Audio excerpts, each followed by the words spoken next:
नमस्कार।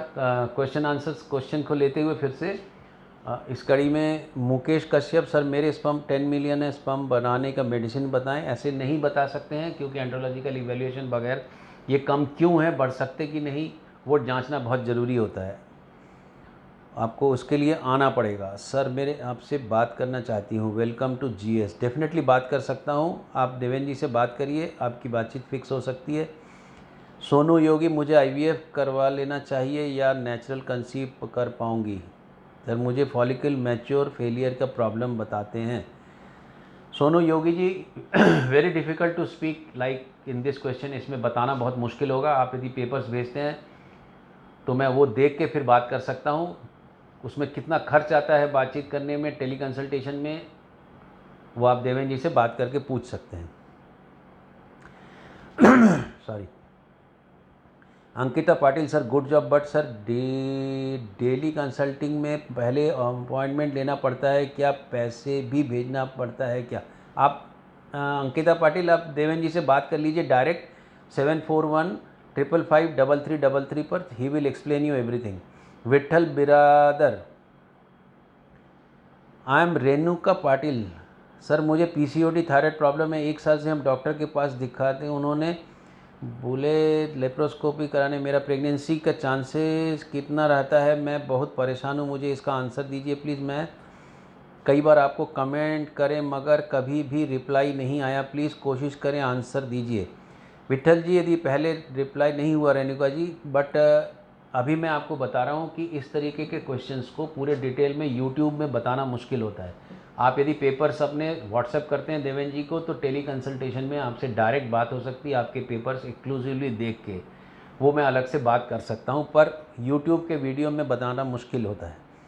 Amit Gadhvi, sir wife को PCOD है, राइट साइड ब्लॉकेज है, so what is the option now? Better go for laparoscopy. Sir 3 embryo रखे हुए हैं तो क्या करें उनका? मेरा contact number please. Self help aware, I don't understand your question. मैंने अपनी मैसेज का 1 बार 2 बार करवा चुका हूँ, फिर भी फेल हो गया। आप अपने फर्टिलिटी डॉक्टर से पूछ सकते हैं क्या करना चाहिए, he will be better person to guide you.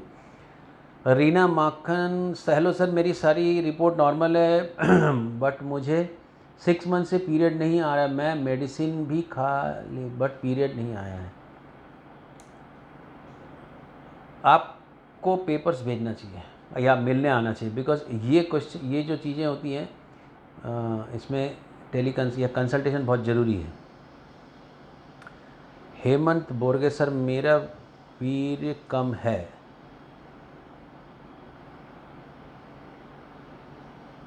ये एक भ्रांति है, वीर्य कम है कि ज़्यादा है। आप एक अच्छी जगह पे जाके एक अपना सीमेन एनालिसिस कराइए। यदि उसका वॉल्यूम 1 to 1.5 ml है और यदि उसमें स्पर्म है तो आप बहुत ज़्यादा चिंता मत करिए। संजू पांडे, सर मैं बहुत ज़्यादा पेन होती है, इसका मतलब एंडोमेट्रियोसिस हुआ क्या? ये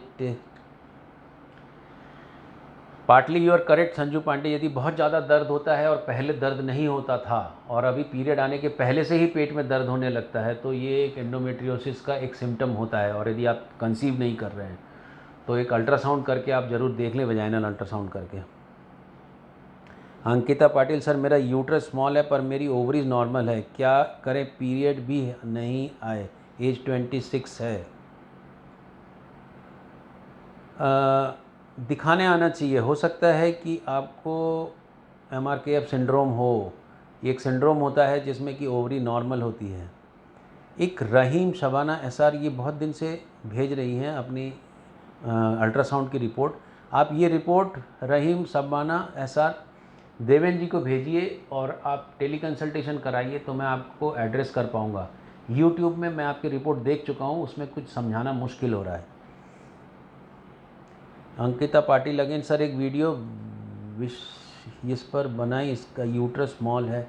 मैं बना चुका हूँ, आप यदि मेरे देखेंगे यदि वीडियो, उसमें पीरियड नहीं आता है। मैं 3 वीडियो के सीरीज़ है, वो देखेंगे आपको अच्छा लगेगा। अंकिता पाटिल अगेन, सर मैंने आप जैसे टैलेंटेड डॉक्टर कहीं नहीं देखा, सर आप बहुत होशियार हैं। वो thank you very much for recognizing me. Priyanka Mishra, sir torch test के बारे में कुछ बताएं। टॉर्च टेस्ट के बारे में सिंपल ये चीज़ बताता हूँ कि रिपीटेड एबॉर्शन में टॉर्च टेस्ट का कोई मतलब नहीं होता, उसको नहीं कराना चाहिए। यदि टॉर्च टेस्ट पॉजिटिव और आईजीजी आईजीएम बहुत सारे आते हैं तो आप उसमें कंफ्यूज हो जाएंगे। टॉर्च टेस्ट में केवल एक, जब इन्फेक्शन प्रेगनेंसी के दौरान हुआ हो तो बच्चे में हुआ कि नहीं वो एमनियोसेंटेसिस से पता करना चाहिए।